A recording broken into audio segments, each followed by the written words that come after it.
sallallahu Muhammad. Wayam bagilan sayukjo apa ayas tahdira yento amrih ngadiraken sapa si wong inda kulli nau'in ing dalem sandingi saben-saben macem minat tafakkuri saking mikir-mikir menghadirkan ma ing perkara yunasibu kang mantesi apa sima hu ing nau bayane ma minal ayati saking pira-pira ayat wal akhbari lan pira-pira hadis wal athari lan pira-pira dawe sahabat.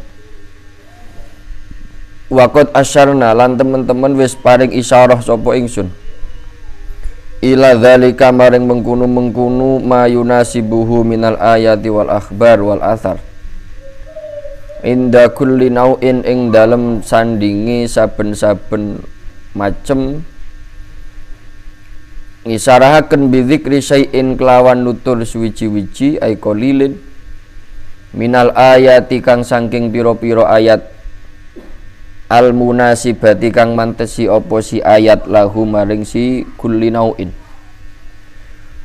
Hendaknya supaya kita lebih mantap lagi untuk menjalankan salah satu aktivitas penting untuk menunjang proses perjalanan kehidupan kita yang berupa tafakkur itu, hendaknya kita juga menghadirkan atau membaca dan memahami tentang dalil-dalil baik itu ayat Al-Quran, hadis ataupun dawuhnya para sahabat dan para tabi'in, para aulia yang munasibah, yang relevan, yang berkaitan dengan masing-masing dari objek tafakkur kemarin. Jadi ketika kita tafakkur dengan menggunakan alam semesta sebagai bahan untuk kita tafakuri, maka penting bagi kita untuk juga membaca dan memahami tuntunan atau tuntutan tentang bagaimana Allah menciptakan dan sebagainya. Begitu pula kaitannya dengan tafakur yang kemarin terakhir kita bahas, masalah kematian, masalah bahwa setiap yang kita lakukan di dunia ini akan mendapatkan imbalan yang sesuai dengan aktivitas atau amal ibadah kita. Nah, itu semua penting bagi kita supaya tafakuri itu betul-betul mantap, betul-betul bisa membuahkan buah yang kita inginkan. Kebaikan-kebaikan kemarin itu kita juga mendatangkan atau membaca dan memahami dalil-dalil yang berkaitan dengan itu. Dan kata Kiai Musonef, saya sudah memberikan isyarat, sudah memberikan contoh-contoh ayat dan dawuh-dawuh kemarin yang sesuai dengan masing-masing macam tafakkur itu. Tinggal sampean kembangkan. Wa iyyaka lan wedya sapa sira. Wa iyyaka lan wedya sapa sira wa tafakkura ing tafakkur fi dzatillahi ta'ala ing dalem zati Allah taala. Wa sifatihi lan pira-pira sifati Allah taala. Min haitsu tatlubu saking sekirane nuprih sapa sira. Min haitsu tatlubu saking sekirane nuprih sapa sira almahiyata ing sejatine Gusti Allah. Almahiyata ing sejatine Gusti Allah. Wa ta'akkulal kaifiyati utawa tu'akkilu lan sekirane mikir-mikir sapa sira atau melogikakan sapa sira al kaifiyata ing cara. Dan jangan sampai, ini peringatan keras dari Kiai Musonef, jangan sekali-kali kalian berpikir merenungkan dalam rangka mentafakuri zat Gusti Allah dan atau sifat-sifatnya Allah.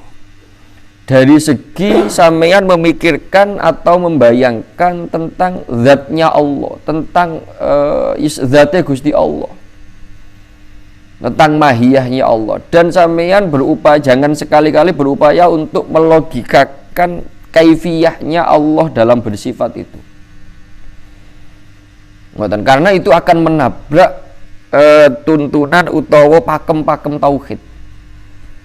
Ini sering saya menjelaskan sudah bolak-balik bahwa ketika sampean mikirnya Gusti Allah, mikirnya zati Gusti Allah, mesti yang terhasilkan dari tafakurmu adalah satu sosok yang di situ pasti akan terjadi penyerupaan Allah terhadap selainnya, yang itu mustahil.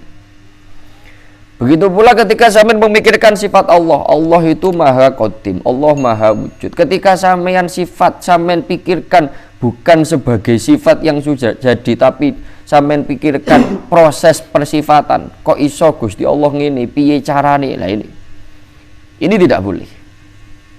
Karena itu tadi, karena akan berdampak pada penyamaan kita kepada Allah dengan perkara lain selain Gusti Allah, yang itu mustahil.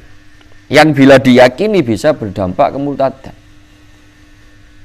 Makanya ketika ngomong zati Allah tidak dibahas sama sekali. Ketika ngomong sifati Allah kembali pada konsep ilmu tauhid.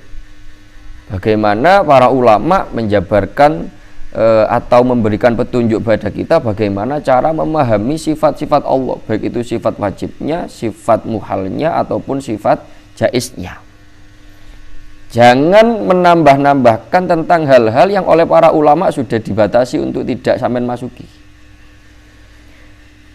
Kalau zatnya Allah sama sekali jangan dipikirkan. Sama sekali jangan dipikirkan. Kenapa? Karena tentu saja pikiran kita orang bakal iso madai zate Gusti Allah. Pikiran kita, hati kita, otak kita yang begitu luar biasa iso madai sembarang itu, orang bakal iso madai keagungan zate Gusti Allah. Mesti salah. Makanya jangan pernah ke sana. Cukup tafakur ning ngene masnuatihi. Ning ngene ajaibi masnuatihi kemarin itu. Wis pol. Karena dan itu cukup. Itu cukup kalau sampean bertafakur dengan benar untuk memberikan keyakinan dan kemantepan kepada sampean tentang kebenarannya Allah, tentang kekuasaannya Allah, tentang keadaannya Allah, bukan keadaan tapi adanya Allah itu. Itu cukup sampean seharusnya sudah tercukupi dengan bertafakur kepada apa? Masnuatnya Allah, ciptaan-ciptaannya Allah. Dengan teori tauhid niko, adanya perkara yang diciptakan mesti ada yang menciptakan. Yang diciptakan begitu rumit, begitu luar biasa, itu menunjukkan bahwa yang menciptakan begitu cerdas, begitu hebat dan begitu luar biasa. Semakin karya itu rumit, semakin karya itu tidak bisa diikuti oleh dalam tanda kutip pencipta yang lain, semakin menunjukkan kalau yang menciptakan sesuatu itu adalah orang atau zat yang tidak bisa diikuti atau tidak bisa disamai, atau tidak bisa orang bisa dipadani oleh yang lain. Yang itu tiada lain ya kecuali Gusti Allah. Kan ngoten. Berarti kualitas sebuah karya itu menunjukkan terhadap kualitas yang mempunyai karya. Kualitas sebuah bangunan itu akan menunjukkan kualitas arsitek bangunan tersebut. Ngoten. Begitu kalau itu terus nih, kualitas santri itu menunjukkan kualitas pendidikannya. Kualitas murid itu juga menunjukkan kualitas pendidiknya dan proses pendidikannya. Terus ngoten, dan ini hukum alam.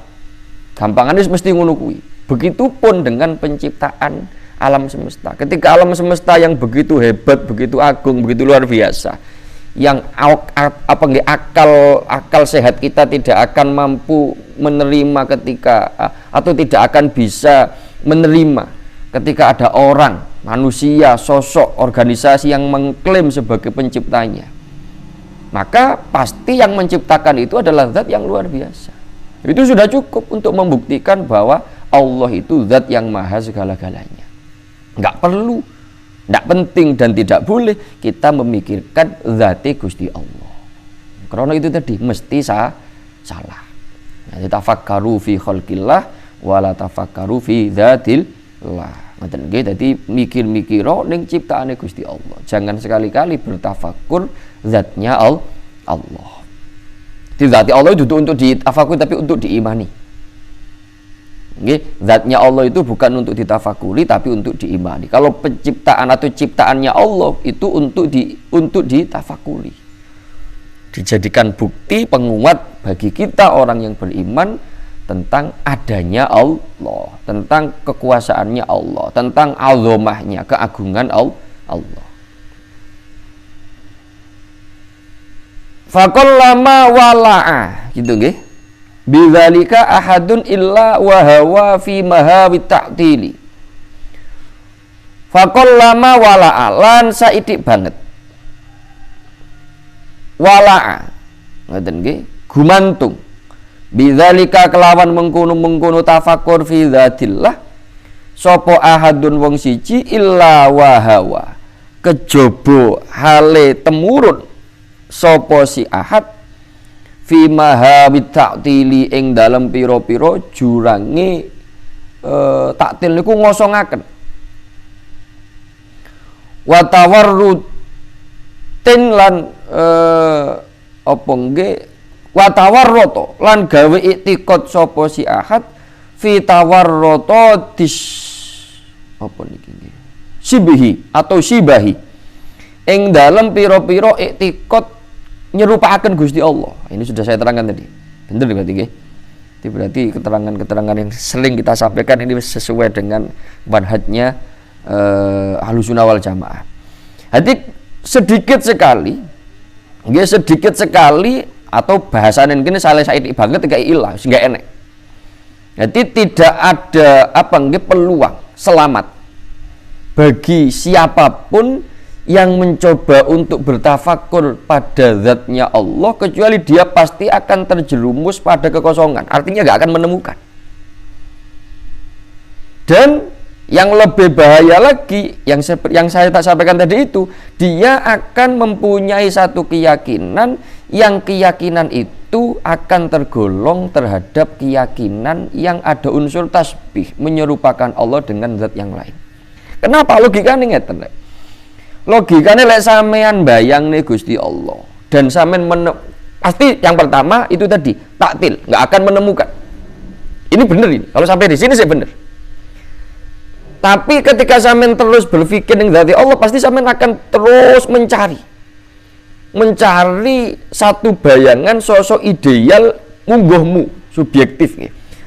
Jadi sosok ideal yang menurut subjektivitasmu itu ideal untuk sesosok Allah.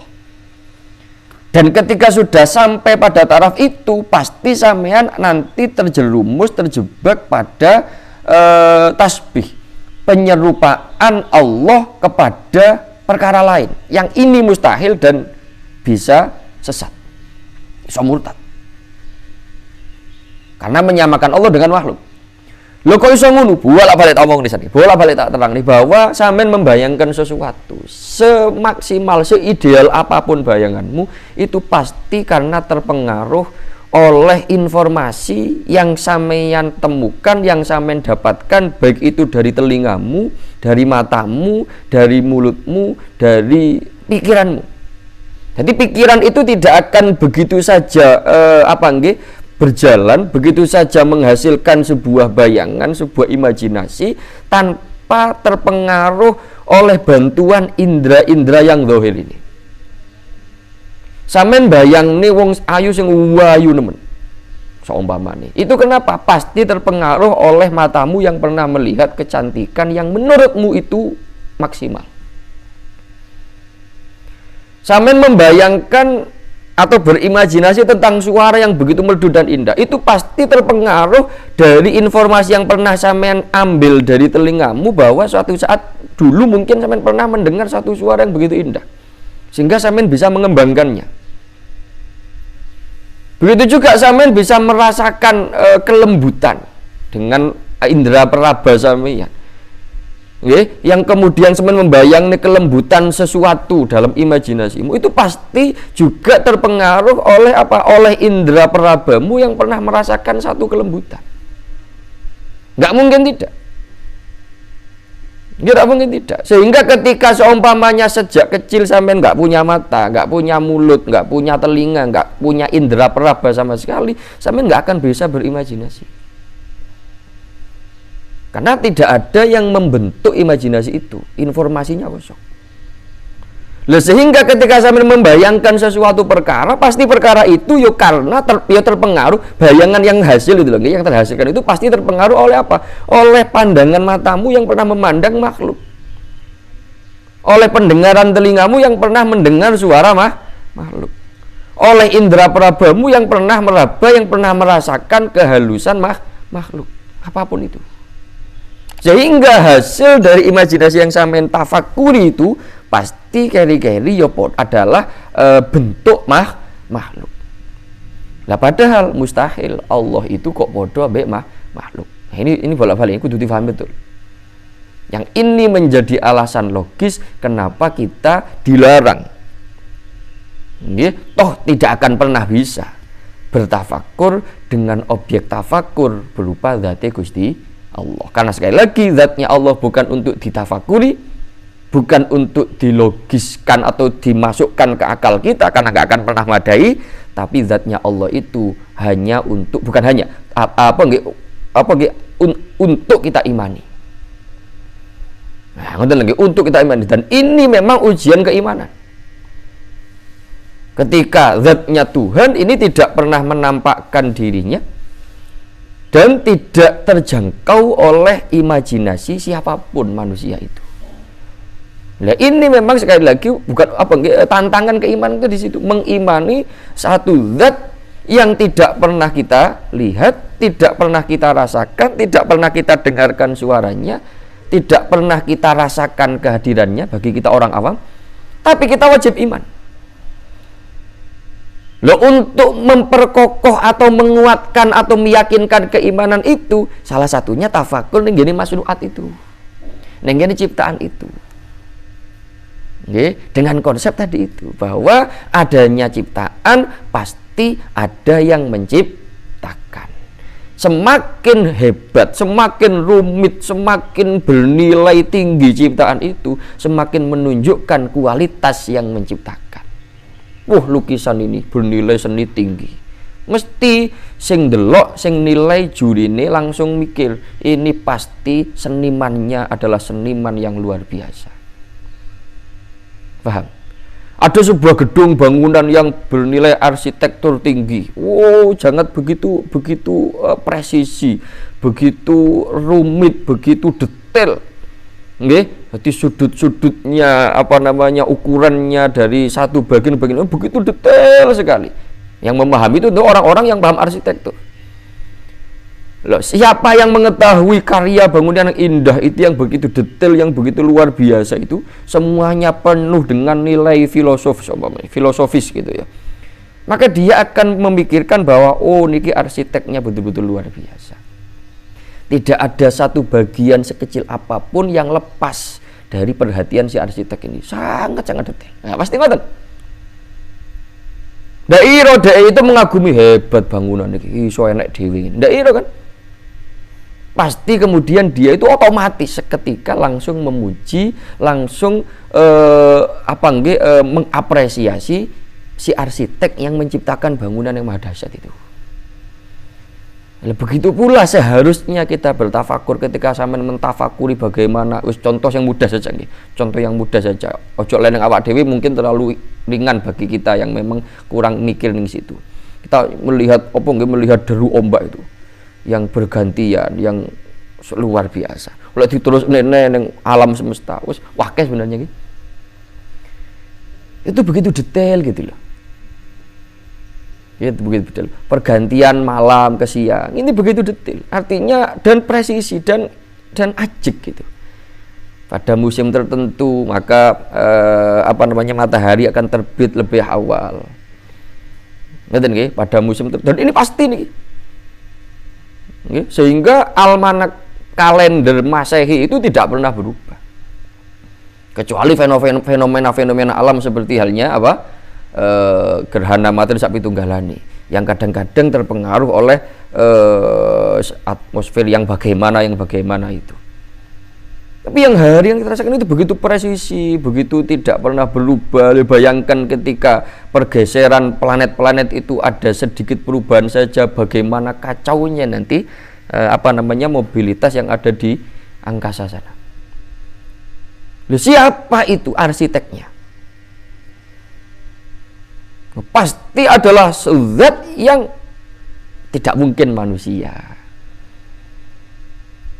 Ngeten nggih, yang tidak mungkin besarnya sebesar manusia. Yang tidak mungkin IQ-nya seperti IQ-nya manusia. Yang tidak mungkin cara kerjanya seperti cara kerja manusia. Apalagi seperti cara kerja binatang. Woi, bukan. Masuk kok tas tangi to omongi. Ngaji wis turu lah. Dari situ cukup bagi kita untuk meyakini, untuk mengimani berarti pencipta itu ada. Berarti pencipta itu ada, pencipta itu hebat, pencipta itu cerdas, pencipta itu detail. Nggih, pencipta itu segala-galanya lah, di atas siapapun. Dan tidak mungkin disamai oleh apapun. Itu pasti tersimpulkan oleh pikiran kita. Pikiran kita sih waras loh. Dan sehat. Bodoh ya. Dan saya iso mikir. Lihat, siapa pencipta itu? Ya Allah. Ngerti ya? Untuk mengetahui kehebatan sang arsitek, masih perlukah kalian harus bertemu dengan sang arsitek itu? Untuk mengetahui kecerdasan si arsitek yang merancang bangunan yang begitu detail itu, masihkah kalian perlu untuk menyaksikan sosoknya arsitek itu? Gak perlu kan? Dengan melihat karyanya saja sudah cukup bagi sampean untuk mengetahui bahwa sang arsitek itu hebat. Wes. Perkara sampean kepengin petuk ambek arsitek bangun itu hanya sebatas karena ingin mengungkapkan rasa takjubnya saja pada dia. Bukan untuk membuktikan kehebatan apapun dari dia, karena karyanya ini sudah cukup membuktikan kalau dia itu orang hebat. Paham enggak ini? Allah demikian, bukan Allah seperti itu. Cara berpikirnya kita ngoten itu. Kenapa kita nggak boleh tafakur fi dzatillah? Kita nggak perlu kepetuk Allah, nggak perlu melihat Allah, nggak perlu mengetahui zatnya Allah itu bagaimana dan bagaimana cara menciptakannya untuk mengetahui tentang satu, bahwa Allah itu ada, dua, bahwa Allah itu hebat, tiga, bahwa Allah itu detail, empat, bahwa Allah itu cerdas, dan seterusnya. Kita nggak perlu kepetuk Allah, cukup kita mikir nih ciptaannya yang begitu hebat itu saja sudah paham seharusnya kita tentang bahwa satu, Allah itu ada, bahwa Allah itu hebat, bahwa Allah itu maha perkasa, Allah itu maha agung, Allah itu maha cerdas, maha detail dan sebagainya. Perkara kita kepingin ketemu Allah itu sebatas, dalam tanda kutip lagi, bukan untuk membuktikan kebesaran Allah. Perkara kita kepingin kepada Allah bukan dalam rangka untuk kita mau membuktikan kalau Allah itu ada, kalau itu hebat. Itu nggak perlu dibuktikan sudah, karena kita sudah membuktikan dengan ciptaannya. Perkara kita kepingin ketemu Allah itu dalam rangka ingin meluapkan rasa takjub kita kepadanya. Ingin berterima kasih kepadanya. Ingin melampiaskan rasa rindu kita kepada sosok yang telah menciptakan hal-hal luar biasa. Termasuk diri kita. Ciptaannya kan. Termasuk diri ciptaannya. Dan itu sebatas itu. Bukan tadi para wali niku kepengin kepada Gusti Allah bukan dalam rangka untuk apa? Bukan dalam rangka untuk membuktikan bahwa pantes pancen dadi koyo ngene mangkane yo iso ngene. Bukan. Enggak. Sampeyan nek bangunan yang begitu indah, ada karya yang begitu fenomenal gitu nggih. Sampeyan penasaran yang suwi. Penasaran bukan dalam rangka untuk potongannya pantas enggak kan? Dalam rangka hanya ingin mengetahui sosoknya ini kok cek hebat deh. Hati kepingin kita ketemu itu hanya kepingin paling sekedar selfie sebagai kebanggaan karena kita pernah bertemu dengan arsitek yang begitu luar biasa. Ketika zaman orang arsitektur loh, pasti ngoten kan? Ketika sampean seorang seniman lukis gitu, ketika sampean mengetahui ada lukisan yang begitu menakjubkan, sampean kepingin ketemu sang pelukis itu paling hanya sekedar ingin sharing, ingin minta ilmu, ingin selfie sebagai kebanggaan kepada sosok yang menurut sampean luar biasa itu. Itu tok. Enggak mau membuktikan apa-apa. Enggak iro sampean kate ngetes. Ayo jajal lamu iso tenan enggak iro.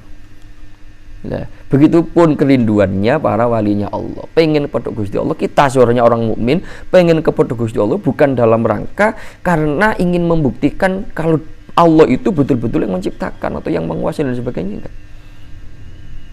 Nggak perlu itu. Kita nggak perlu tahu zatnya Allah untuk sekedar meyakini bahwa Allah ada, bahwa Allah Maha Kuasa, bahwa Allah Maha Detail dan sebagainya. Cukup dengan tafakur fi khalqihi, pada makhluknya Allah. Paham tak? Nah, ini lek sampean gelem tidak pikir paham ya. Lek ndak gelem ya ndak. Wakot ruwiya lan teman-teman dan riwayataken. Marfu'an hali rupa hadis marfu dan angkat ila Rasulillah maling Kanjeng Rasulillah Muhammad sallallahu alaihi wasallam. Apa dawuh tafakkaru fi ayatillah wala tafakkaru fillah. Ini yang sering saya kutip dengan tafakkaru la tafakkaru fi khalqillah wala tafakkaru fi dzatillah. Itu kutipan bil makna, boleh enggak apa-apa. Tafakkaru mikir-mikir sapa sira kabeh fi ayatillah ing dalam pira-pira ayate Gusti Allah. Bukti-buktinya Allah, bukti kalau Allah ada, bukti kalau Allah itu kuasa dan sebagainya. Maksudnya apa? Ya makhluknya. Wala tafakkaru lan aja mikir-mikir sapa sira fillah ing dalam zate Gusti Allah. Belum lagi ditingkatkan lagi. Itu semua orang bisa deh. Jadi dengan sampean mentafakuri ciptaannya Allah yang berupa pemandangan indah, berupa gunung-gunung, berupa hujan yang begitu luar biasa, hujan sak munu kayak itu rintik-rintiknya enggak pernah dadi sitok. Jajal sampean. Ngoten nggih, piye carane nyuntek banyu iso jatuhnya rintik-rintik begitu indah dan ukurannya presisi. Iya loh. Ukurannya rintiknya hujan itu loh. Presisi. Ora sing sak enek sing sak ndas, enek sing sak kepel, enek sing sak driji kan ya enggak kan presisi semua. Jajal sampean ngesokne banyu itu kon dhuwur. Ora panggah dadi sitok jeblok. Iya kan? Mikir temen ku wong awam saja bisa seharusnya. Kalau mau tafakur, kalau mau mikir. Belum lagi lah sama yang ilmu terus ditingkatkan terus cara pikir. Tafakurnya fi khalqillah, tafakur. Baru tafakur dengan gini Al-Qur'an yang itu adalah mushaf yang sudah tertuliskan di mushaf itu. Itu adalah bentuk ciptaannya Allah juga, bukan mushafnya, bukan tulisannya, tapi tulisan atau lafaz-lafaz Al-Quran yang sudah kita bisa membacanya. Itu sudah bukan kalamullah memang hakikatnya. Itu adalah satu bentuk terjemahannya kalame Gusti Allah dengan bahasa manusia. Berarti itu sudah menjadi makhluk. Loh, itu mohon sampean pikirkan, itu sudah tidak henti sampean untuk mentakjubi Gusti Allah. Bagaimana luar biasanya tata kelola bahasanya. Oh, sak pitunggalane. Yang itu butuh ilmu. Yang itu butuh ilmu. Nanti lek sing tafakur niku mboten butuh wong alim, sing penting gelem tafakur ngoten mawon cukup untuk membuktikan keberadaan Allah. Falamma pundi nggih. Fa innakum lam takdiruhu haqqa qadrihi. Fa innakum mongko setuhune sira kabeh iku lam takdiru ora bakal iku wis ora kuwasa sapa sira kabeh haqqa qadrihi kelawan sejatine apa nggih kira-kirane Allah, zate Gusti Allah tadi itu. Karena kalian semua tidak akan pernah mampu mewadai haknya Allah, hak apa nggih hakikatnya zatnya Allah itu tadi. Nah, ngoten. Artinya ini sudah dipastikan. Kok enek wong sampai mikir-mikir kok ngaku mengklaim dia itu menemukan hak qadrihi ta'ala, jelas dia itu tertipu, jelas dia itu terjerumus pada bahayanya tasbih, menyerupakan Allah dengan makhluk. Lek ngengkel dan dia yakini benar betul-betul keyakinan, berarti dia menganggap ada Allah itu mempunyai kesamaan, dan itu termasuk perkara yang membahayakan terhadap akidah. Fahadha mongko utawi iki iku ma perkara qasodna kang nejo sapa ingsun dzikrahu ing nutur ma min adabi hadhil wadhaifi saking pira-pira tata kramane utawa adabe ikilah pira-pira wazifah, aktivitas rupane tafakur itu. Jadi ini saya rasa cukup apa yang saya inginkan mengenai menyebutkan, menjelaskan kaitannya dengan tata krama, dengan adab, dengan konsepnya bertafakur. Lawa maksudul aurat dilan utawi tujuan itu perkara kang den tuju pira-pira wirid. Waruhu halan ruhnya aurat. Iku innama huwa angin pestine utawi al maksud iku al huduru iku hudur hadir ma Allah sertane Allah fiha ing dalem aurat. Dan tujuan utama dari wirid sing macam-macam niku. Ada wirid salat, ada wirid berupa zikir, ada wirid berupa baca Quran, ada wirid berupa tafakur. Ngoten nggih? Itu semua maksud tujuan utamanya dan rohnya adalah hadir ma Allah saat kita melakukan wirid itu. Itu yang paling poin. Pada saat sampeyan wirid rupane salat, pada saat salat itu sampeyan hadir di hadapan Allah. Hatinya ora gembrambiang ngalor ngidul. Sampai kita punya wirid deres Quran 1 juz 1 hari. Saat kita deres Quran melaksanakan wirid itu, hati kita hadir di situ. Ikut ngangen-ngangen maknane Quran. Paling tidak durung iso ngangen-ngangen, hatinya ikut baca Quran. Fokus terhadap apa yang dibaca oleh mulut kita. Pada saat wirid zikir nggih ngoten. Pada saat wirid sholawat nggih ngoten. Pada saat wirid tafakur nggih ngoten. Pada saat sampeyan tafakur, hatimu hadir. Nggih. Hadir ketika sampean mikir-mikir tentang ajaibi masnuatillah kemarin. Jadi hal-hal yang luar biasa dari ciptaan Allah. Itu sampean hadir hatinya. Hadir dalam rangka apa? Dalam rangka mengagungkan Sang Pencipta yang menciptakan objek yang sampean tafakuri itu. Itu ruh daripada wirid-wirid yang sudah saya jelaskan di depan itu. Kita ke musannaf ngoten. Fa'alaika mengkono tepono sapa sira bihi kelawan hudur, karena itu ruhnya maka upayakan seperti itu. Jangan sampai hanya wiridan-wiridan tok tapi nggak ada ruhnya. Apa gene manfaat, apa gene gunane? Yo enek tapi minimal. Dan mending munggui kita para pemula. Nah, ini kudu diperhatikan. Jangan sekali-kali sampean mikirnya podo-podo gak enek luwe, gak usah bisa. Jangan. Karena ketika kita gara-gara masih belum ada ruhnya, sholat belum ada ruhnya, zikir belum ada ruhnya, sholawat belum ada ruhnya karena hanya lewat di lisan saja, baca Quran belum ada ruhnya karena hanya lisan saja yang membacanya. Pada saat tafakur sampai tenggelam dengan keindahan makhluk itu saja tanpa menghadirkan Allah di situ. Itu kan nggak ada ruhnya. Tapi jangan gara-gara sampean diomongi kuwi gak enek luwe terus kemudian sampean podo-podo nggak usah ngelakoni wirid-wirid niku. Toh nggak ada ruhnya. Apa gunanya jasad nggak ada ruh? Nah ini seakan-akan ilmiah pertimbangan tapi yang menyesatkan. Lu itu lakukan karena sekali lagi pernah sering saya sampaikan sampai di sini ini sudah ada tahapan yang sudah sampean lakukan. Tinggal sampean isi ruhnya saja. Sampean wis duwe jasad jasmani ini wis duwe jasate wis duwe bentuk zahire tinggal ngisi ruhnya. Ketika sampean kemudian gara-gara rumongso wirid-wirid itu belum ada ruhnya terus sampean tinggalkan sama sekali, ini sampean balik ke nol lagi.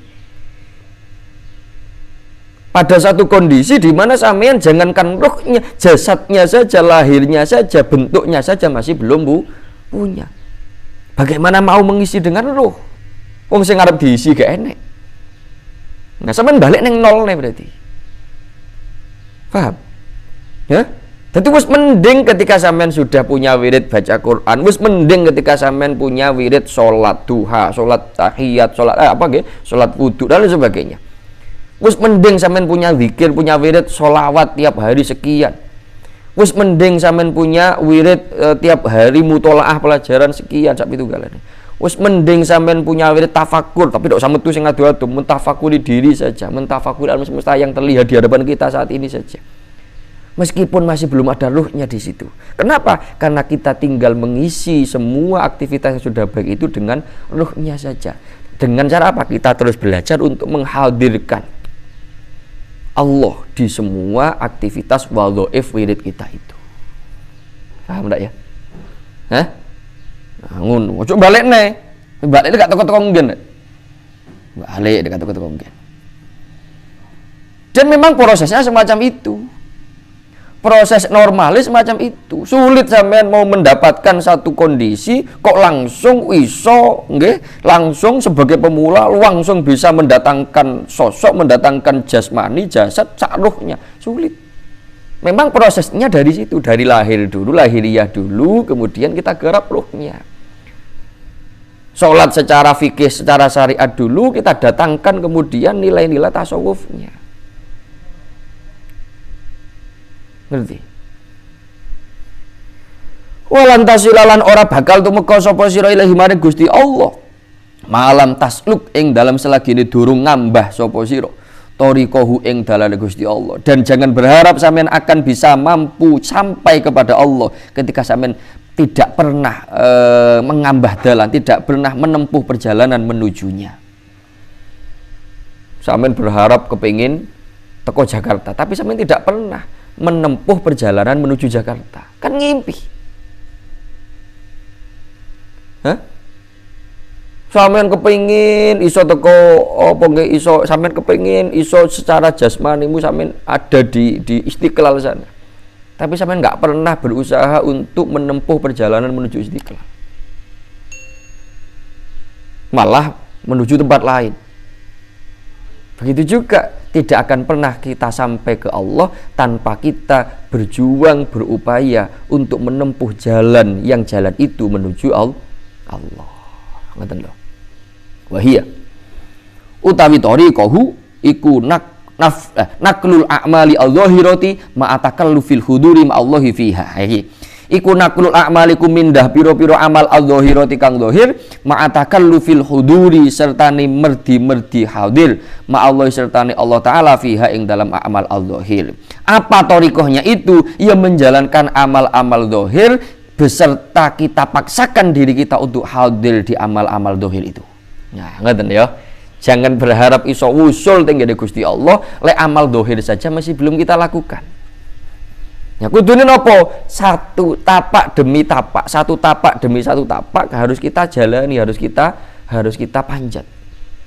Amal zahir dulu kita perbaiki secara hukum fikihnya, syarat rukunnya diperbaiki. Syarat rukune wong salat piye, syarat rukune maca Quran piye, syarat rukune wong mau zikir piye, syarat dan sebagainya. Dan kita jalankan secara zahir. Sambil terus kita takaluf, mentaklif, memaksa hati kita untuk ikut hadir di amal-amal zahirah itu. Dan ini kudu diperjuangkan. Dan jangan berhenti di amal zahir. Ini karena wis rumangsa pateng amal zahir, ya wis meneng tok, hatinya gembrambing dijial nih, tidak pernah dipaksa untuk hadir. Ini juga nggak akan pernah sampai sampean. Ya makanya sering saya sampaikan, sering kita membahasnya bahwa apa? Bahwa yang penting kita terus berusaha. Hasilnya nanti, hasil akhirnya nanti pada saat maut menjemput kita sudah sampai di Allah atau belum, itu wallahu a'lam. Ya mudah-mudahan sampai. Tapi paling tidak seumpamanya belum sampai pun kita ada di ambah-ambah, ada di maslak, ada di thariqah itu. Ada di jalan yang memang jalan itu menuju Allah. Jangan sampai kita berjalan di tempat atau sama sekali nggak mau jalan, atau bahkan berjalan tapi ke arah yang berbeda. Ojo, yang penting ngoten lho. Jangan berjalan di tempat, apalagi sama sekali nggak berjalan, apalagi malah berjalan ke arah yang berbeda. Katanya Gusti Allah kok melakukan dalane setan. Kan ini bertolak belakang. Katanya Jakarta kalau dari arah kita kudune ke arah barat kok malah ngetan. Ngerti? Sing penting budal ngulon, Mas. Sing penting budal ngulon, golek apa nggih cari apa namanya? Travel yang bisa dipercaya, yang secepat mungkin bisa mengantarkan kita sampai ke apa namanya? Ke Jakarta, tentu saja dan sebagainya. Ngono lah lek kepengin ndang teko. Perkara ternyata Allah menghendaki lain, kita belum sampai di Jakarta, ternyata kita sudah harus menyelesaikan perjalanan kita. Karena memang kontrak kita hidup di dunia sudah selesai, ya sudah, paling tidak kita sedang dalam perjalanan menuju Jakarta. Itu analoginya semacam itu. Jadi sangat memalukan. Muga-muga dhewe dilindungi. Kita ngakunya mau ke Jakarta, tapi kita kontraknya habis pada saat kita masih tidur. Belum bergegas untuk berangkat. Atau bahkan sebaliknya kita malah berjalan menuju arah yang berlawanan. Wah, yang ngulon malah berjalan ngetan. Ngaku nekatnya Gusti Allah tapi kontraknya habis pada saat kita berjalan ke arah timur. Loh kok aku malah ngetan? Nggih Gusti, kalau lewat dalan sing ado kan bumi bulat. Ben ganjare tambah kathah. Ngawur. Itu konsep yang ngawur, itu konsep orang-orang orang-orang apa namanya? Yang bergerak di bidang navigasi pun dia tidak akan berpikiran semacam itu. apa yang namanya? Ilmu apa itu? Meskipun lek cara mengikuti teori bumi bulat itu kita berjalan ke timur suwi-suwi atau ke Mekah, iya toh. Tapi cara orang navigasi pun ini keputusan bodoh. Jenenge lek wong pinter itu, lek wong berakal itu, wong akalnya sehat itu mau menuju ke satu tempat yang mencari jalan yang paling pintas, yang paling dekat dan paling aman. Sampeyan katene jajak. Ya iso lewat kidul, lewat Pesanggaran iso. Iya toh, lewat Lampon. Lampon kono deng, Lampon iso. Mau mubeng wandindi iso. Tapi bodoh saja gitu loh. Ngeten. Dan yang dinilai niki siapa yang paling cepat dan dalam kondisi selamat sampai neng jajak gitu penilaiannya. Di lomba ini cepet-cepetan. Duduk lomba suwi-suwian. Nah, sampean kepengin ndang cepet teko jajak ya kudune lewat jalan yang sing paling membuat sampean lebih cepat sampai di jajak. Dan aman. Ngoten. Dan memilih kendaraan yang paling bisa mengantarkan sampean cepat datang ke sana. Nah, itu. Lah cara ning analoginya kita mau usul ke Allah itu tadi kita pilih amalan-amalan wadhifah-wadhifah yang ini sebagai kendaraan kita untuk menempuh perjalanan menuju Allah. Sholawat, ini faedahnya ngeten. Wah ini seperti jet ini mendatangkan kita ke Allah. Nah, itu memilih kendaraan. Paham? Pundi wong.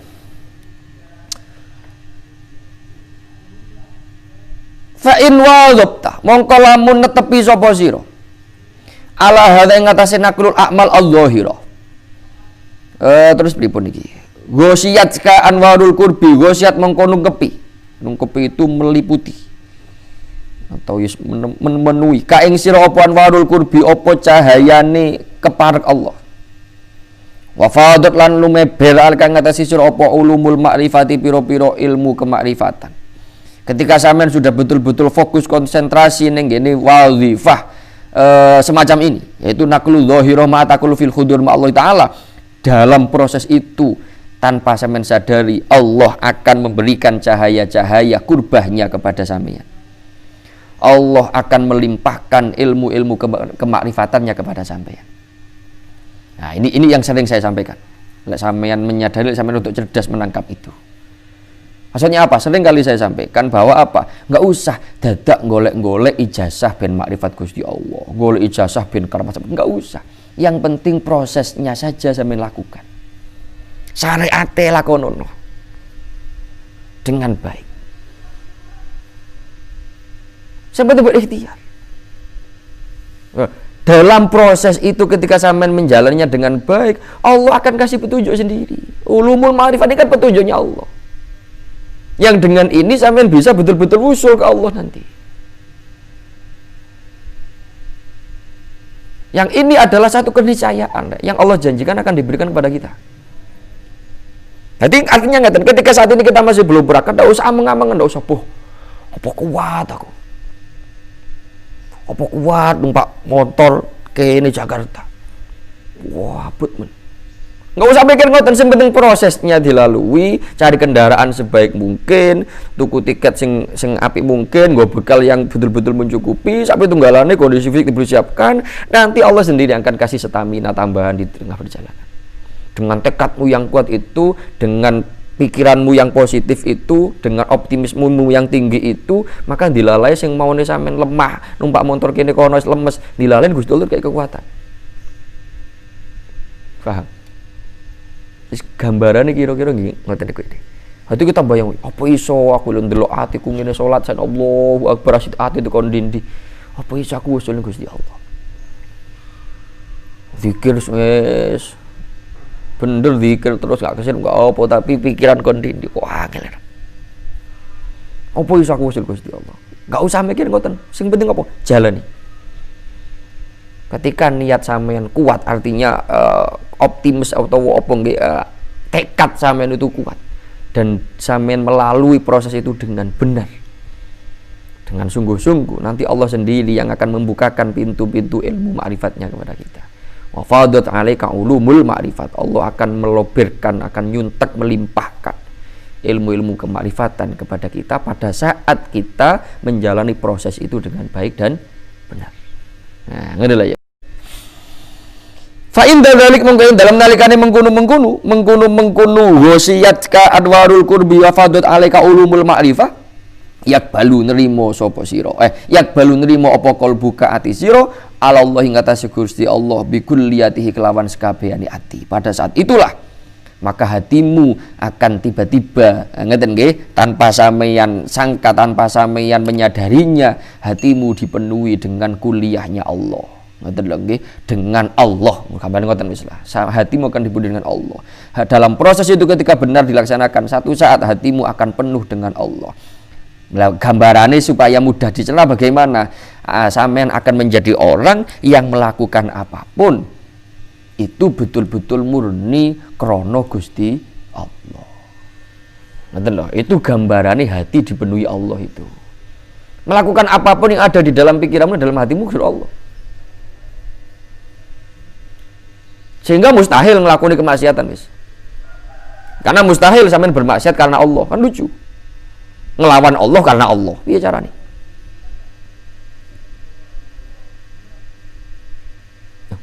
Arek nyari. Warabbama bundi wae. Wa yasirulan dadi. Wa yasirulan dadi apa al-hudur apa hadir ma Allah sertane Allah Subhanahu wa taala. Iku sahiyatan. Ngaten nggih insyaallah. Jim ya, sajiyatan. Iya. Iku lahu, iku dadi karakter, watek to karakter. Lahu kedua si kolbuka. Maka pada saat semacam itu hadir ma Allah Subhanahu wa taala itu sudah menjadi satu keniscayaan. Nggih, satu keniscayaan otomatis anggerakmu zikir hatimu melu hadir. Pada saat itu. Nggih, pada saat niku. Tapi yang ngono perlu proses adaptasi, perlu proses takalluf atau taklif makso. Dipaksa sik, piyambake hatinya hadir. Kita paksa hati kita untuk hadir di dalam sholat. Paling ngono moro-moro hati kepikiran opo, tarik kembali. Hadir supaya ihdinas siratal mustaqim, siratal ladzina kondine piye tarik lagi. Terus. Wae takbir Allahu akbar ke ruku, khusyuk rukunya. Wae tangi iktidal moro-moro kekelingan opo, piye tolak, tarik kembali, hadirkan kembali. Ojo dituruti, dituruti tambah nikmat ini kita. Hati kita melayang ke kemana-mana, golek ngiling-ngiling. Aku mau ndekek anu kok lali ya. Endi mau. Wah, ketemu wis, salat lanjut. Lah sing anu mae. Ojo dituruti iki. Dituruti sampean bergaul betul, bergumul betul dengan setan ini.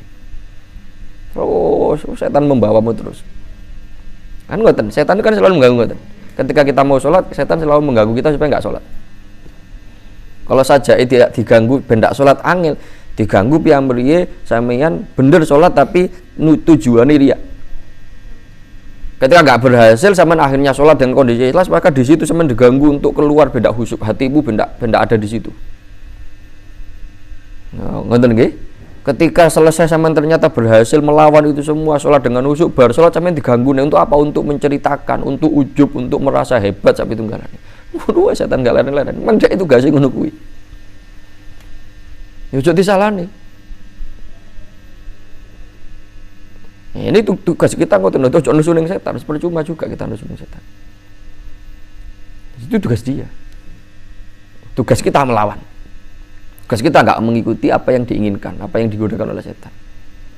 Jadi tidak usah fokus dengan setan ya. Oke, tidak usah fokus dengan setan, fokus pada diri sendiri. Hati tolak terus. Ayo terus Quran, hati pikiran muro gembriam bang rotopi, tarik kembali. Maksud dicul. Dan ini perlu taklif, perlu takalluf, perlu merdi-merdi, perlu ngoyo. Ngoten dong nggih. Tapi lama kelamaan, entah sampai kapan, wallah alam itu terkarek upaya kita. Itu menjadi sajiyah, menjadi satu karakter. Agar lisanmu melafalkan lafal-lafal Quran, otomatis hatimu ikut bergetar wis, mengikuti bacaan Quran yang dibaca oleh lisan itu.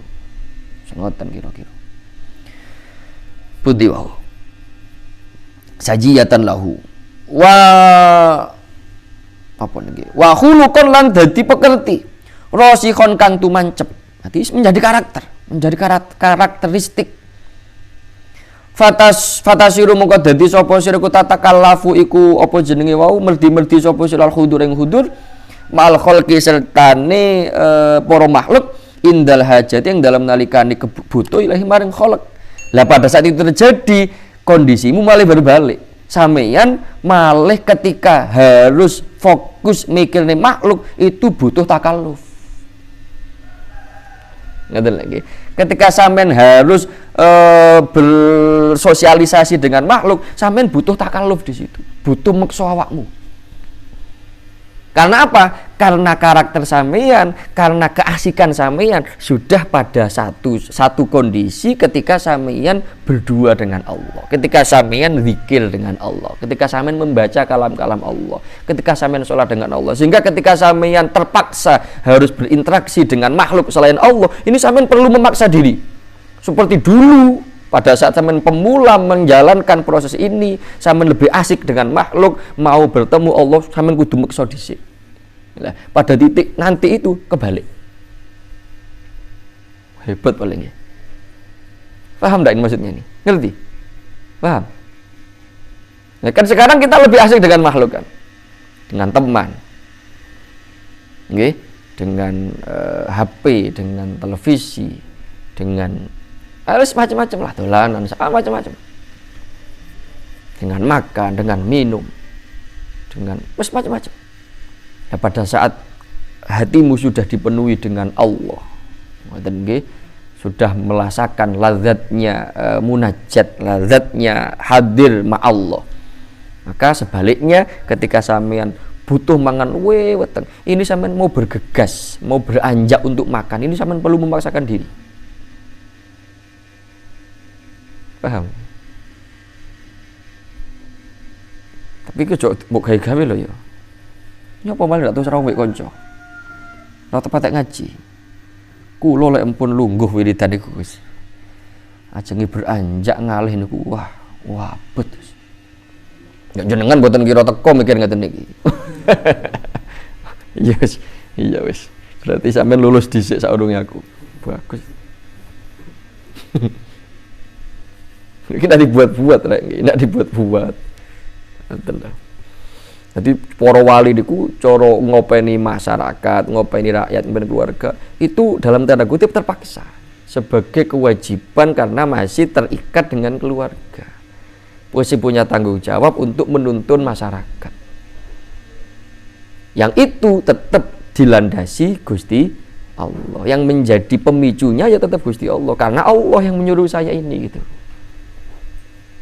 Cara Gusti Allah ndak ngekei aku tanggung jawab beban untuk semacam itu, gak aku tak nikmatan bermesraan dengan Allah saja. Betul lah. Ngerti ya? Ya cara awake dhewe cara iki ndak dadi kewajibane awake dhewe ngaji mondok iki ya ngaji. Saking aku ndak ngaji seneni. Ya ngoten lah.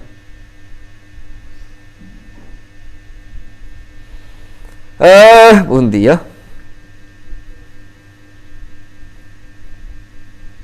Warubbama lam takdir alaihi, warubbama lam takdiran terkadang ora kuwasa sapa sira alaihi ngatasi hudur ma'al khalqi. Kadang-kadang bahkan sampean enggak mampu memaksa dirimu untuk hadir dengan makhluk itu. Untuk sekedar makan itu enggak mampu sampean. Betul nggih? Untuk sekedar makan enggak mampu sampean. Krana wis kadung apa? Kadung menikmati hudur ma'al khalqi. Kadung hudur ma'al khalqi itu menjadi sajiyah, menjadi khulukon sing rasikhon. Ngoten lho. Yuh. Wae iki lek kebablas dadine jadab nika. Ngoten lho nggih, dadine ya nika, jadab nika wis. Ora ngurus wong sak pitunggalane. Nah, niku kebablas. Nah, makanya dia orang jadab itu punya tugas, punya tanggung jawab untuk menstabilkan itu. Ngoten ya. Yudai.com mikir sama enggak tahu jadab asal. Aku nu enggak tahu. Tapi berusaha untuk memahami orang yang jadab. Ngoten. Supaya apa? Supaya tidak tertipu dengan orang-orang yang sok jadzab. Betul. Jadzab dengan tajadzub. Cara Jawa jadzab sungguhan ambek dab menjadzab. Kan tak bodoh, wong loro tenan ambek ro meloro. Ngantuk tenan ambek tuk mengantuk. Turu tenan ambek ru beturu. Sibuk tenan ambek buk besibuk. Penting tenan ambek ting penting. Orang nyindir sopo-sopo aku.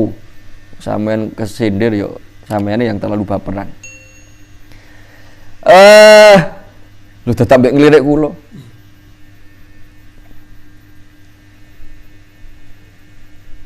Warubah malam takdir alaihi. Wa an hadhil halati tansa'u al apa niku wau? Al ghaibatu gitu ya.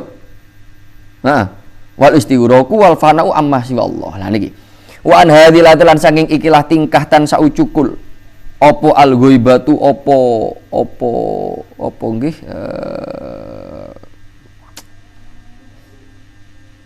nganggep ora ana sak liyane Gusti Allah.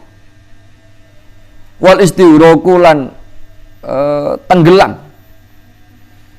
Nanti menenggelamkan diri dengan Allah. Wal fana'u lan sirno. Nanti musnah di hadapan Allah. Yang akhirnya menjadi niko ajaran gaya apa manunggaling kawulaning Gusti. Jangankan orang lain, jangankan makhluk yang lain, dirinya sendiri sudah dianggap fana, enggak ada. Yang ada hanya Allah. Amma sangking perkara si wallahi kang salene Gusti Allah taala. Ila ghairi dzalika muka sak liyane mengkudu-mengkudu iba. Min mawajidi ahlillahi sangking pira-pira apa? Mawajid itu ya. Lali kula. Masjid apa sebenarnya tak mana nama masjid itu?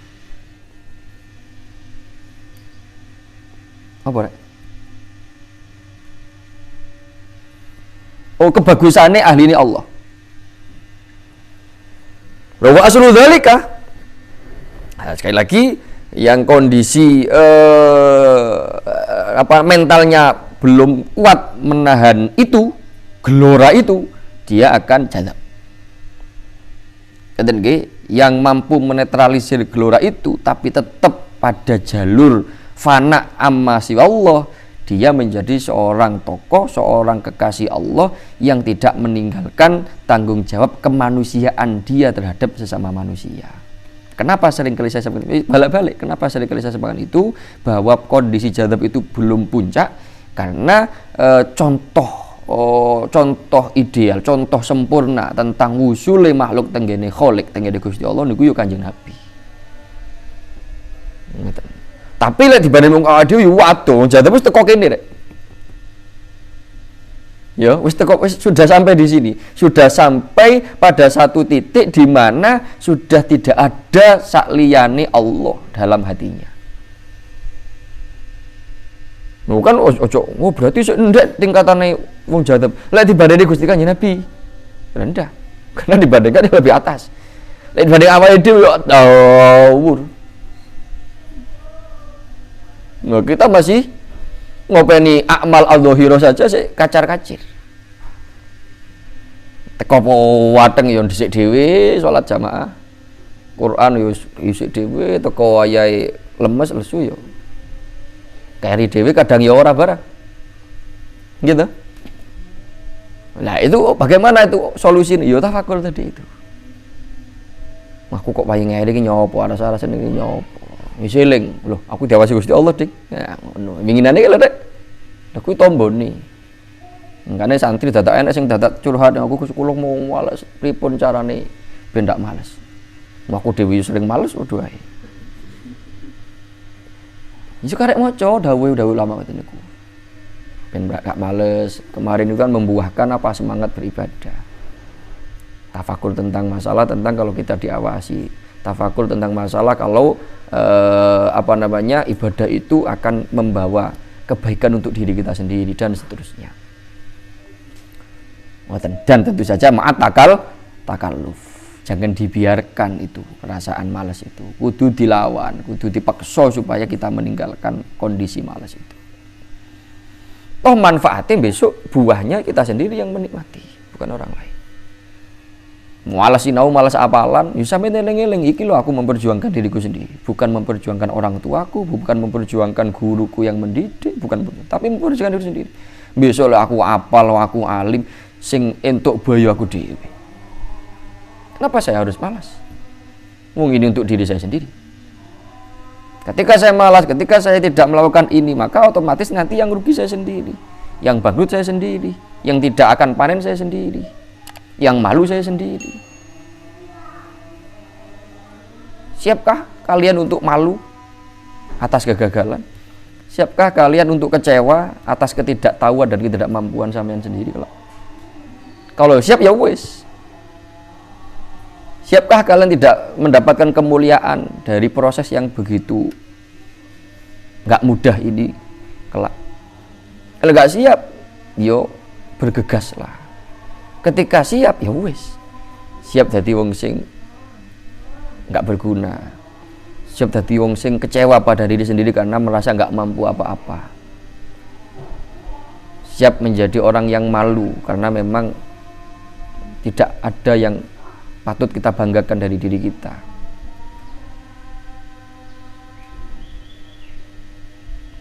Kalau siap ya silahkan, turu tono malas gak apalan, malas gak sinau, malas ngaji. Paham? Kalau nggak siap, segera bergegas. Karena waktu ini tidak akan pernah berbaik hati kepada kita untuk menunggu kita. Kan nggak akan pernah. Dia waktu itu sangat kejam. Nggak ngurus apapun kita lakukan, apa kita manfaat atau enggak, dia akan terus berjalan. Gitu? Pernah sampai ditunggu waktu, kecuali jamu mati. Enggak, jamu mati jiar nih. Wah, ini adalah momentum pada di mana waktu itu betul-betul diam, menunggu diammu. Tapi lek jam loh ya. Tapi lek ngomong waktu nggak akan pernah berhenti untuk bergerak. Semakin kita tidak mengimbangi pergerakan waktu itu, semakin dia jauh meninggalkan kita, semakin kosong kualitas kita atau celengannya awake dhewe. Wis ngoten nggih. Wis mikir ngono ae wis. Wae males. Halus ben iku sing penting kula urip. Ya ndak usah mondok, ndak usah ngaji, lek guru sing penting urip. Nggih, lek guru sing penting urip, kewan ae dadi kewan aja dadi menungso. Nggih. Kewan ngoten mawon sik memberikan manfaat kok. Ya ora? Hei. Yalah, sok-sok ndak rumangsa, padahal ya rumangsa. Kewan itu loh, yang penting urip ngono. Iku itu memberikan manfaat pada kita manusia. Nggih kan? Semuanya hewan yang paling kita anggap gak ada manfaatnya itu memberikan manfaat pada kita. Cuma kita saja yang belum menyadari manfaat dia itu apa. Nah, masuk kita kalah dengan mereka. Wis wonten mawon. Wa aslu dzalik lan utawi pangkale nggih, pangkale utawa iya pangkale mengkunu kondisi itu nggih, ghaibah wal istighraq wal fana niku iku al muwadzabatu iku netepi alal amal ing atase pira-pira amal al dzahirati kang zahir, wal muhafadzatu lan ngrekso alaiha ing atase amal al dzahira ma atakallufil huduri sertane merdi hadir ma Allahi sertane Allah fiha ing dalam al amal al dzahira wal muhafadzatu alaiha. Dan ini luar biasa. Ini luar biasa. Sering saya mengatakan itu bahwa alhamdulillah berarti nggak sesat kita. Sesuai dengan thoriqohnya Habib Al-Haddad. Beliau menyampaikan bahwa kondisi utawa makom ghaibah wal istighraq wal fana amma siwallah itu tidak akan pernah, atau pangkalnya atau asalnya. Nanti lek cara wit itu ya berpangkal dari apa? Dari amal dohiroh itu. Dari kita sakniki sholat secara dohir itu artinya saya dorong hadir ini ya kan. Tapi disertai dengan takalluf merdi supaya hati kita ikut hadir di situ. Artinya napa lek diwale kita nggak akan pernah sampai pada titik fana amma siwallah, ghaibah amma siwallah, istighraq amma siwallah itu tanpa kita melalui proses apa? akmal al-dhahirah ma'atakal fil hudur ma'allah, gak iso. Jadi jangan dikira kemudian kondisi itu tiba-tiba datang ke sampeyan maksud gitu sampean moro-moro Gusti Allah tok ning atine. Sing ngomong Habib Al-Haddad lho, doaku lho ya. Wah, awakmu sok-sokan berarti katene mentang-mentang lu hebat dari beliau. Tapi kok enek model ulama, model habaib, model kiai sing mulai cilik wis jazab. Itu anugerah. Dalam satu sisi tapi ujian dalam satu sisi yang lain. Paham? Hah? Anugerah. Dan lo jenenge anugerah. Apa jari Gusti Allah mau memberikannya kepada siapa? Yang itu kita tidak punya kemampuan apapun untuk mencari anugerah model itu. Lah kita bisanya berusaha, kita isone berproses. Yuk karena kita bisa berproses, jangan hanya menunggu anugerah. Paham? Ya podo sampai kowe nyapa? Hoi, sing belakang kok malah guyu-guyu dhewe itu. Apa? Dihibur Gusti Allah. Wong jadak ngono-ngono kowe. Moro-moro guyu dhewe, itu dihibur Gusti Allah.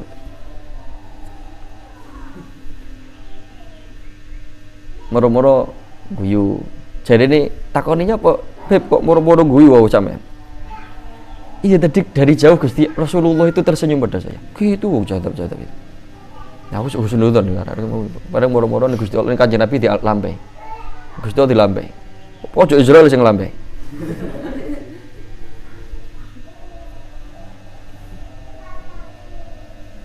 Kondi mau wis. Ya kate ning Jakarta wae. Nyapa budal-budal kancane wis budal sampean panggah meneng. Nggih menawa moro-moro enek malaikat teko, moro-moro nyuwangking kula moro-moro teko kono. Apa ndak mungkin? Ya mungkin ae. Nggih, ya mungkin ae. Tapi seberapa banyak waktu yang akan sampean buang untuk menunggu hal yang enggak pasti itu. Lah daripada ngenteni ngono ya sedang berproses ae. Sambil berharap dapat anugerah itu. Toh enggak ada ruginya kan kalau sampai sudah berproses teko Surabaya itu anugerah, moro-moro diuangkan teko kono. Kan enggak masalah juga kan. Apa ruginya kita? Mosok orang ngono kok usah budal Surabaya pisan. Menggah manggo meneng longgo tengok-tengok ning Banyuwangi. Ya bodoh-bodoh diangkat, yo iso mendadak diangkat sampe. Nah gitu loh. Itu daripada sampai menunggu anugerah, kepengen jadab karena PDW gitu loh ya. Daripada ngunduh karena kita memang jalurnya jalur wong sing biasa, ya berproses lah. Lakukan proses itu, lakukan syariat itu. Ngoten. Biar Allah nanti yang menilai. Wahdalan wedya sapa sira antadruka ing yen to tinggal sapa sira amal ing amal. Nah niki nggih biwirdin kelawan wiridan makhofatan krono kuatir Allah taduma ing yen to ngeten makhofata Allah taduma krono kuatir yen to ora bisa nglanggengaken sapa sira ngatasi amal fa inna dzalik mongko sedune mungkunu tarkul amal iku minal hamakoti iku termasuk kekumprungan kebodohan. Hamakoh niku lebih dari sekedar jahil, kumprung apa nggih koplak cara bahasa saya biasanya utawa apa nggih idiot, ketidakwarasan intinya. Hamaku itu ketidakwarasan, ora waras mulai ngono. Jangan pernah sampeyan enggak mau merangkul amal. Jadi wahdhar antatuka, jangan sekali-sekali meninggalkan amal karena takut enggak istiqomah. Ya kula durung wani Gus, wiridan Quran ku kuwatir mboten istiqomah. Kula dereng wani sinau krana kuwatir mboten istiqomah, kuwatir saiki tok ngenteni iso istiqomah mawon. Mulai durung kok ngenteni iso istiqomah. Lah kapan isone mulai durung. Jadi padha mek ungkapan kula atene sedekah moh rugi ndak ikhlas. Ngenteni ikhlas riyen mawon. Lah kapan mau ikhlas sedekah saja enggak mau. Ya kata sholat malam takut enggak istiqomah. Khawatir saya hanya malam ini besok enggak lagi. Alah enggak usah pisan. Kapan mau istiqomah ketika memulai saja enggak mau.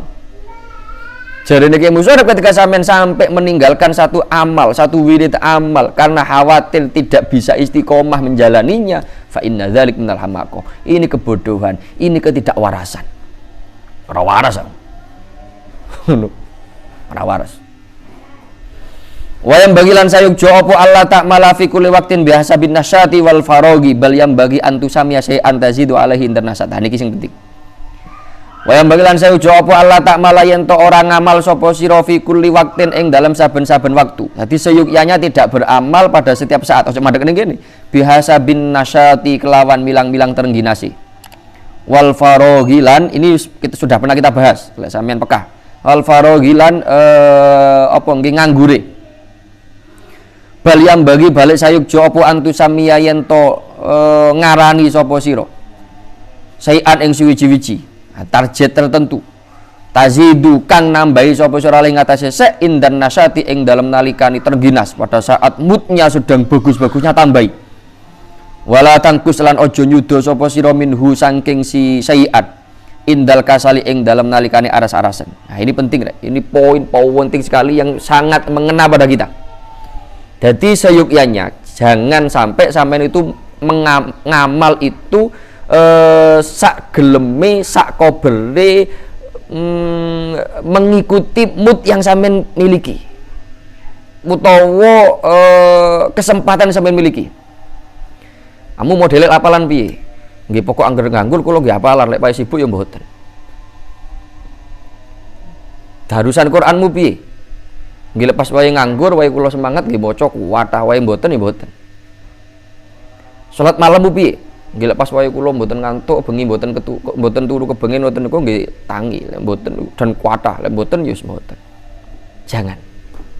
Tapi tusami syai'an tazidu alaihi indan nasat wala tangkus minhu indal kasal. Tapi sampean berikan target pada diri sendiri yang sekiranya target itu gak memberatkan. Tetap enek, tetap wiridan bendino maca Quran sak juz itu ndak itu ditinggal dalam kondisi apapun, dalam repot apapun. Sedina kudu apalan rong nazom, jangan ditinggalkan, kudu apalan rong nazom. Sedina kudu nglalar satu kali, ojo tinggal, kudu nglalar sepisan. Sedina sinau ge persiapan ngaji sekali, jangan ditinggalkan itu, hormati waktu itu dan seterusnya. Sedina maca salat sak mino, ojo ditinggali blas. Pada saat kondisi pas kosong nganggur, moodnya sedang semangat, tambahi itu. Sing biasane sak jus, koron pas semangat-semangate rong jus. Sing biasane gur loro krana iki pas nganggur semangat sedang tinggi-tingginya malah 5 nazom. Nah, ngoten lho rek. Lah ketika males bagaimana? Jangan kurangi target utama tadi. Tetep kudu loro ya loro, mbuh males mbuh tetep loro. Lek pas wae semangat tambahi. Ha ngono sing bener. Krungu. Kamu lho ndak gawe konsep iki, ndak ira sukses, ndak ira berhasil. Saya berani jamin. Ketokan gulu nih. Gulumu mbek gulune mentok. Guluku emoh ta mana ya mana. Lek gulumu tugel kan ndak ada pengaruhnya gitu. Lek guluku tugel kan ada pengaruh. Paham betul? Lek sampean ndak gawe niki, ndak gawe nasihat niki, sampean gawe yang sebaliknya justru sak kobere. Kadung semangat apa untuk selawe. Sak lungguhan selawe. Oh, wadung semangat. Baru kadung ngarasa wis belas. Wis to, cita-citamu pengen apal alfiah, ora bakal ketemon, ora bakal ketekan. Paham? Sampeyan sinau sak kobere. Wae kober, wae semangat, akeh ndak leren-leren sinau, tapi wae males belas wis. Krana apa? Sampeyan akehan males sih. Mood tinggimu ambek mood rendahmu akehan mood rendahmu. Paham? Ngerti lah ya. Akhirnya mood tinggimu itu nanti nggak akan sampean gunakan kira-kira wis. Dan ini perlu dipaksa di awal. Cita-citamu kepengin dadi wong sing alim, dia udah sukses, dia udah berhasil. Apalagi cita-cita pengen cedhek Gusti Allah, dia udah dadi. Apapun ini sebenarnya, ini konsep apapun sebenarnya. Konsep apapun. Paham ya? Jadi ini perhatikan betul nasihati Habib Al-Haddad dan alon-alon Saidi diamalkan. Jangan kata-kata kasih target, sing penting mampu dan maksimal yang bisa melakukan pada saat ini. Sambil nanti berproses, terus ditambah. Ini grafiknya kalau bisa meningkat, alon-alon tapi meningkat. Jadi landai itu. Tadi peningkatnya landai saja. Ojo langsung itu. Langsung ngeten dulu jegluk. Jegluk ora batu iki. Pesawat lek kadung meluncur ke bawah itu mau naik berat. Terus kemarin kan ngoten jarine itu. Nanti kadung diduk ning mengisor ate munggah kualan itu. Ngoten lho. Hati-hati. Nyemplung, nyegur. Ngoten ya. Makanya landai. Landai saja, tapi terus dijaga grafiknya ini. Ngerti grafik? Yes, gitu. Ya. Sembuh nanti ujungnya di mana? Penting terus gitu. عليك صلى الله Muhammad